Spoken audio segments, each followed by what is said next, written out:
Ken Forster, Executive Director at Momenta. Welcome to our Digital Thread podcast, produced by, for, and about digital industry leaders. In this series of conversations, we capture insights from the best and brightest minds in digital industry. They're executives, entrepreneurs, advisors, and other thought leaders. What they have in common is, like our team at Momenta, they are deep industry operators. We hope you find these podcasts informative, and as always, we welcome your comments and suggestions. Good day and welcome to episode 184 of our Momenta Digital Thread podcast series. Today we're going to kick off a new series on industrial corporate venture capital. For this series, I'll be partnering with Michael Dolbec, our managing partner of ventures at Momenta, who happens to also be the former exec director at GE Ventures. For our first speaker, we're pleased to have Thurston Cromwell, Vice President of Development and Innovation at Emerson, where he leads Emerson Ventures, the company's corporate venture capital arm. Emerson Ventures is backed by a $100 million commitment to invest in early-stage companies and technologies in the area of discrete automation solutions, industrial software, and sustainability. Prior to his role with Emerson Ventures, Thurston led acquisitions and divestitures as a member of Emerson's corporate development team. Prior to joining Emerson in 2015, Thurston served as Senior Vice President and General Counsel of Cartesian, a Nasdaq-listed software and services firm in the communication sector. Thurston, welcome to our Digital Thread podcast today. Ken, Michael, I appreciate the opportunity. Seems like a fun conversation to be had. As well, and I appreciate you being willing to be the first on this new series. We've always worked very closely with corporate venture capital. In some sense, Momenta operates as corporate venture capital as a service for some LPs as well. And so we thought, what a great time to really talk about the different investment thesis for the various OT leaders, of course, Emerson being among those in the space, and really to benchmark a little bit. So I appreciate you being the first to offer for that. Of course, I always like to start this with a brief background on yourself. So we'll call it the digital thread. What would you consider to be your digital thread? In other words, the one or more thematic threads that define your digital industry journey. Yeah, great question. I guess my digital thread started when I joined a company called Cartesian in 2006 as their general counsel. Cartesian was a Nasdaq-listed consulting and software firm serving the communications and media industries. And over that time, working with a great group of folks, a bunch of real luminaries in the industry. One of my former colleagues, Howard Watson, is now the Chief Technology Officer of British Telecom Group. But it was a group of people and technology serving a very exciting industry in the early to mid 2000s in the telecom sector. And we had a unique software platform for operational and business support systems for the telecom industry. And immersing myself into that business and working with those teams, it ultimately led me to become, in addition to general counsel, general manager of a business that we started from scratch, which at the time, the mobile device world was a highly subsidized model, and the carriers would sell phones and do 2-year contract commitments. And it was at the very beginning of the transition from that model to an alternative financing model for cellular devices and smartphones. And we came up with a solution leveraging our software platform that was an event management software as a service that helps telecom operators manage the recovery of devices and build the residual value of those devices into an alternative model. And it was an exciting time to work within a business that was starting a new technology and moving into a fast-moving sector. So leading that initiative for Cartesian was sort of my first step into the digital realm. After my time at Cartesian, I came to Emerson and joined Emerson at an exciting time when it was implementing what was called the top of the pyramid strategy.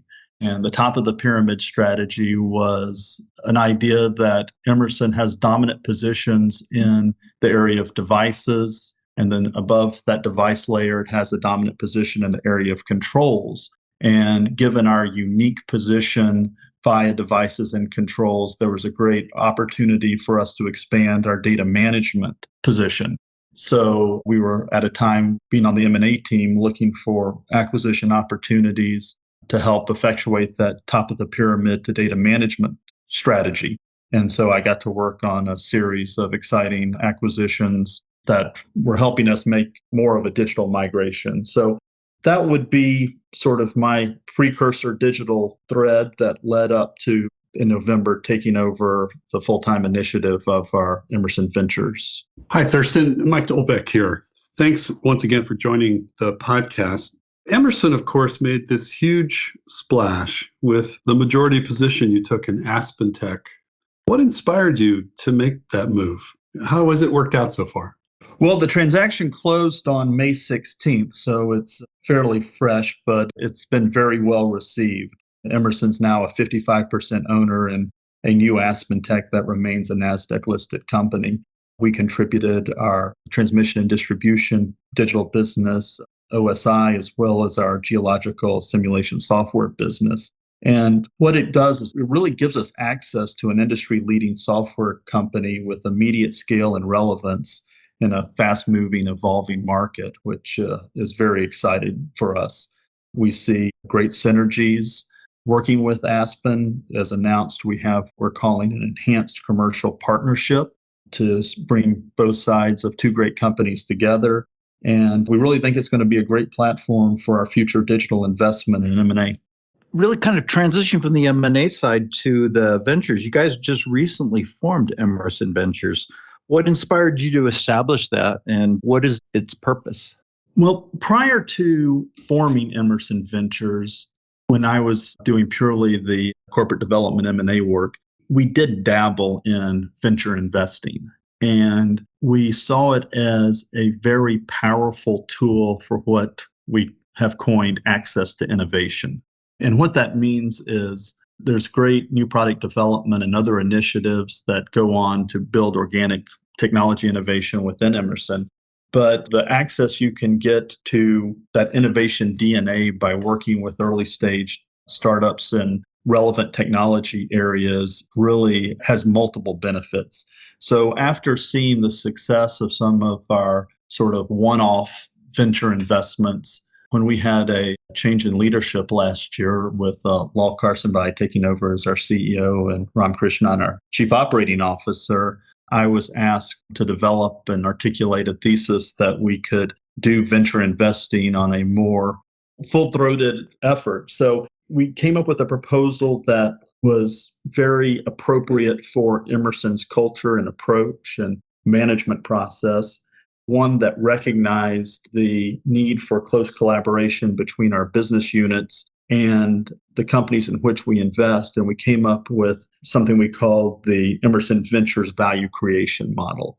And think that there's just a real great opportunity if we can execute that model correctly to capture a lot of value for ourselves, but also help create a lot of value in early stage, highly relevant companies to us. And the way we go about it is, with every Emerson investment comes the commitment of a relevant Emerson business and the dedication of a subject matter expert from that business to do a deep dive engagement on a long-term basis with the portfolio company.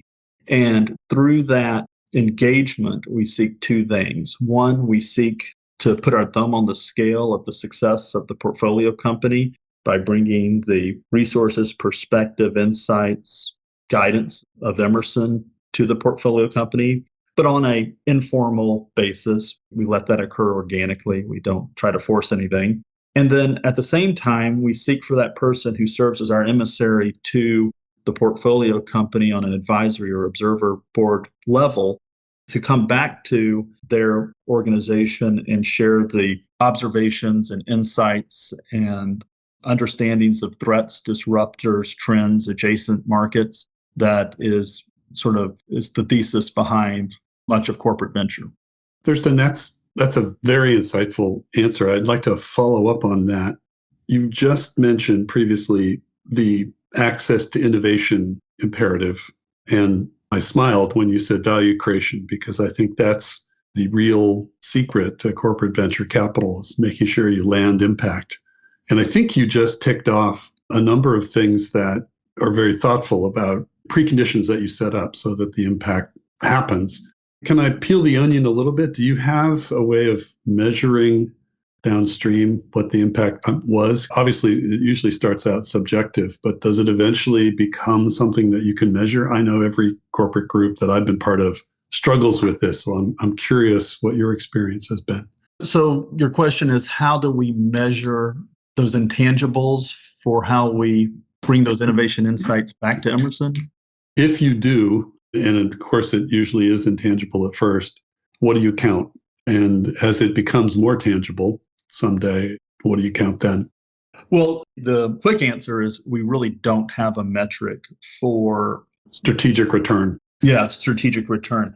But at the same time, I could look at our portfolio and I could give you a case study of every single company in which we're invested and tell you case by case how we have put our thumb on the scale, how we have actively engaged, how we've created value. One of the best stories we have, we participated in a very exciting OT cybersecurity company called Dragos. We got in at their Series B. And we had this notion that this is an area where we need more exposure to, and we need to understand where companies like Dragos are going. And due to its highly relevant connection to what we do in the power and water and other sectors. But we had no roadmap for how we were going to add the value of Emerson to Dragos. And it took us probably over a year of serving on their advisory board and having that just organic interaction with Rob Lee and his team to sort of figure out that this really would be a good product to integrate in the Emerson Ovation DCS system for power and water. And by the time we participated in their Series D last year, I believe we were their number one OEM reseller. And that was never part of the plan. We never negotiated any commercial agreements in association with our investment. We never would do that. But what we would do is allow for that organic, natural evolution of us understanding the portfolio company understanding our needs. And because at the outset, we determined that it was of a high strategic value, that's how it became an extremely successful partnership. I got it. That sounds totally rational and very familiar. It seems like each investment, there's no standard playbook you can always run with each investment. It's sort of a situational thing that evolves over time and presents itself as an opportunity. And then it's either something that your company wants to execute on or not. But it sounds like a very organic process. So, yeah, and to that point, we are very systematic in working with our businesses before we make an investment. Even though the investments are made at corporate, held at corporate, I am not out there playing Warren Buffett or trying to win the lottery for us on make or break high risk, high return investments. So when we go about it, what we do is we start with two things that the business and I sit down and do together. One is a uniform scorecarding system that is sort of the second gate after they determine that there's a potential high strategic relevance. And through that scorecard system, which has both a quantitative component as well as a more important qualitative component, it requires the business to articulate the strategic rationale and other points such as technological advantages, competitive advantages in market, and so forth. And then once we like what that scorecard process tells us, we then move on to the creation of a very in-depth strategic rationale deck that is largely led by the business units in support of the investment. And that really articulates what the vision is, what the vision could be if it's early stage and not known yet. And we do that with an eye toward, in every instance, could this technology, could this company help Emerson deliver a better solution to a customer in the future? And that's really the litmus test behind the development of the strategic rationale. Got it. Thank you. So, Thurston, remind me a little bit about what you would consider to be the ideal investment in terms of kind of sector, location, company stage, investment stage, et cetera. Yeah. We developed a very clear vision of where we wanted to be, and it sort of was based on and matches with what our overall portfolio positioning strategies are. And if I had to put it three main buckets, we would call it disruptive discrete automation solutions. So such things as sensing, machine vision, robotics. The second category we look at is industrial software, enterprise asset management, field service management, manufacturing execution systems. And then the third would be sustainability with a heavy focus on electrification, transmission and distribution, the tie-ins to our power and water solutions business, OSI business, environmental testing, and certain opportunities related to carbon capture or hydrogen. So those would be the three main buckets that fit well with our businesses. And then we look across all three of those main pillars for enabling technologies. So such things as cybersecurity, analytics, artificial intelligence, and machine learning. Along the same lines, what about stage? What stage would you consider to be an ideal stage for you guys? Our sweet spot is that Series A, that first price round that an early stage company is doing. They've gotten past their Series C. They've gotten some degree of commercialization. We really like the Series A because we feel that under our thesis and approach, where we're trying to be a value add strategic, we can deliver the most value and have the most impact at that stage. That being said, we will certainly look at a Series Seed and we will certainly enter at a Series B, but that A is our sweet spot. And that being said, once we're invested, we take a long view. We look to be a partner throughout the funding life cycle of a company. So when we make an investment, assuming everything's going to plan, we want to be there and participating in our pro rata through each subsequent round. Thurston, following on the point you just made about Series A being the optimal place that you'd like to join, because venture capital is generally a team sport and you syndicate risk with others, how has your thinking evolved? Which other investment groups you collaborate with? For instance, when you joined Dragos, I'm familiar with that company's history. There's a syndicate that you were joining. How do you think about other corporate venture capital firms as well as institutional firms? Yeah. So under our approach, we love to partner with top-tier financial VCs who seeing the best opportunities early stage, who have the expertise in pricing those, who have the expertise in serving on fiduciary boards, serving on compensation committees, deciding what the employee option pool should be recharged to at each round. That's just a level of expertise and, quite frankly, a level of bandwidth that I don't have within the Emerson Ventures arm.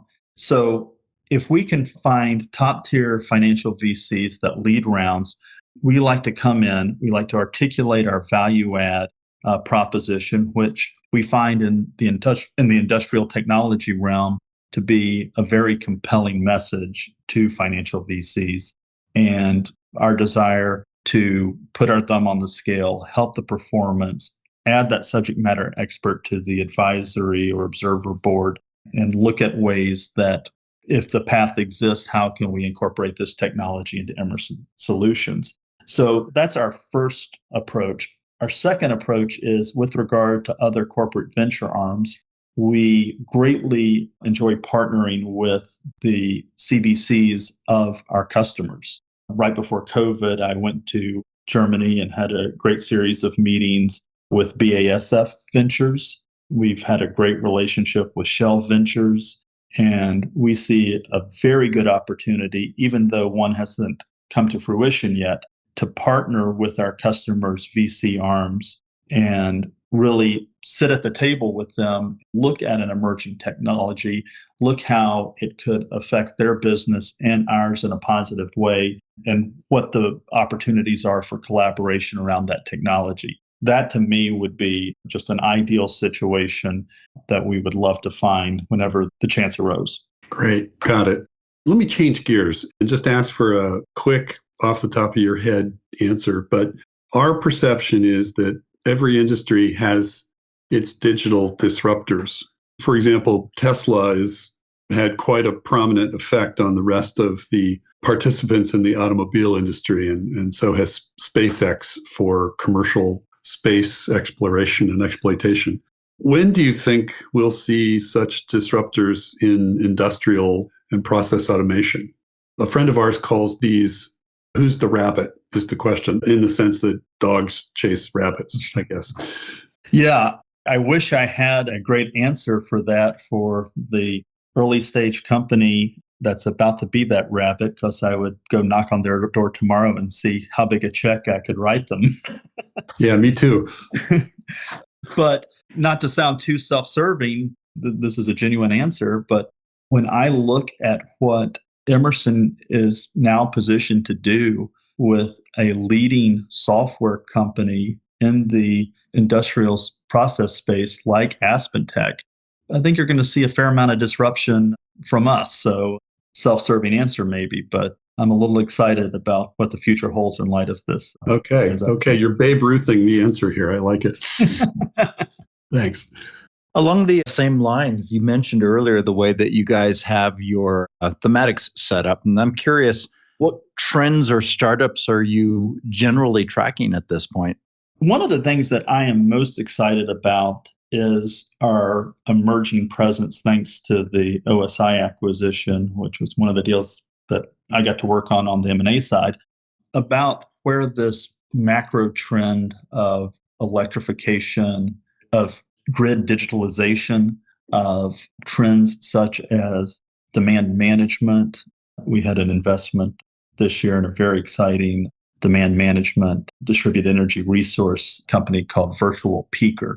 And we see this pretty compelling through line that goes from generation to transmission and distribution to the meter to behind the meter, and the implications that can have for modernization of grids and power networks and all of the positive sustainability elements of that. So that's one area where I am extremely excited and see a ton of opportunity, and we're looking at a lot of things right now. Cyber continues to be an area of focus for us. We, in addition to Dragos, see things that for critical infrastructure, for OT, are needed. We are looking intently at that. And then things like wireless industrial solutions have huge relevance to Emerson's business, edge, AI, ML, and then data solutions. We have a great investment in a German company called Inmation that does industrial information management software, and things that build around those ecosystems are exciting to us. Thurston, I just wanted to ask, I applaud the list because those are the same things that excite us as well. One of the things you mentioned, I want to follow up on. You mentioned cybersecurity. I'm sure you've had great success with Dragos. What do you see in terms of the protection of critical infrastructure and the trend towards zero trust, and what the federal government seems to be imploring critical infrastructure people to comply to? Yeah, it's interesting. We have, in the process of building our network of firms with which we want to work, I don't know if you're familiar with the group out of the DC area, Cyber Capital Partners, but they're a VC firm that is a trusted partner of the Department of Energy and some other government-related labs, and helping to get some of the technologies from the lab to business models. And through our relationship with them, we realized that there are so many different areas where cyber is headed, especially in the critical infrastructure OT realm, that one of the things we did under Emerson Ventures, but in partnership with Emerson's Advanced Design Center, which is a corporate support function that helps us think about technologies as they evolve and what might be over the horizon, we commissioned a strategic technology and innovation management process whereby we are doing a 6 or 8 week study of various cyber applications that are relevant to Emerson. And then what are the buckets where we really want to focus as we see these investment opportunities arise? And then what are areas that we're going to jump in wholeheartedly, or maybe just reserve a right to play or avoid completely? And we're in the midst of that process. So very relevant question. And I probably don't have the black and white answer for you yet. Yes, but it sounds like you're investigating the trend in case there are startups worth partnering with and innovation worth collaborating on. Absolutely. Yeah. We have an investment in a company called Sage, which is spelled Xage, so it's hard to find unless I spell it out. But I think they're pulling on the same thread. The idea is how do you translate the concept of zero trust into a protection of cyber critical infrastructure where the endpoints aren't always PCs and the attack surface has been left relatively unprotected because they're a couple decades behind in terms of cybersecurity. So very familiar with that area, and I'm glad you guys are focusing on that. Now, really kind of as a final question there, Thurston, where do you find your personal inspiration? What are you reading or watching these days? I'm a very avid reader, but a lot of history, actually, and biography. But listening to your podcasts and knowing that this is a wrap-up question, I was giving it some thought.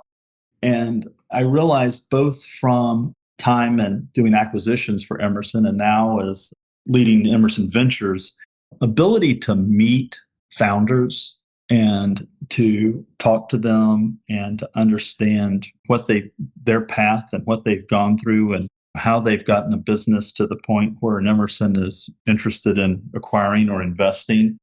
Some of the most interesting conversations that I could hope to have. And I'm a fan of that NPR podcast, How I Built This. Don't know if you're familiar with that one. It interviews founders, but I feel like in my day job, I kind of get to do that, even in things we don't end up investing in. Just hearing that management presentation of how it went from idea to the point where we're looking at them. I find that extremely inspirational and probably learn more from those conversations than any other conversations I have.